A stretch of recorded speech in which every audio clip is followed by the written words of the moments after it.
Na današnji 13. seji Sveta Zavoda za pokojninsko in invalidsko zavarovanje smo odločali o pomembnih zadevah.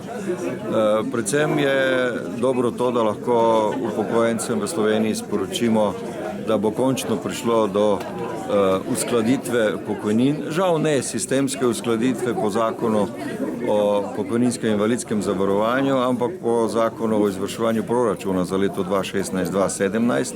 Rekel sem žal zaradi tega, ker je ta svet ZPIZ-a že lansko leto predlagal oziroma za letošnje leto predlagal izredno uskladitev, ki jo je vlada žal zavrnila.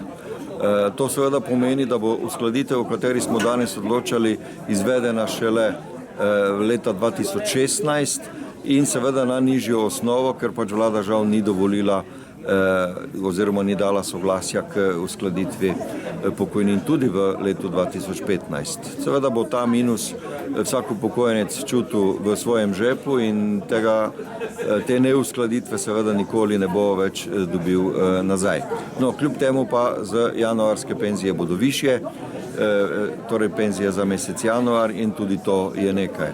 Drugo, kar je pomembno z današnje seje, je to, mi smo sprejeli finančni načrt za leto 2016, katerega, torej osnovno sporočilo njegovo je, da so zagotovljena sredstva za normalno izplačevanje penzij, pokojnin v letu 2016, da so prihodki in odhodki finančne blagajne, torej blagajne zavoda izravnani in da tukaj ne bo prav nobenih težav. Tisto, kar je razvidno iz tega proračuna, da dejansko začne padati realni delež tistih sredstev, ki prihajajo iz državnega proračuna v to blagajno.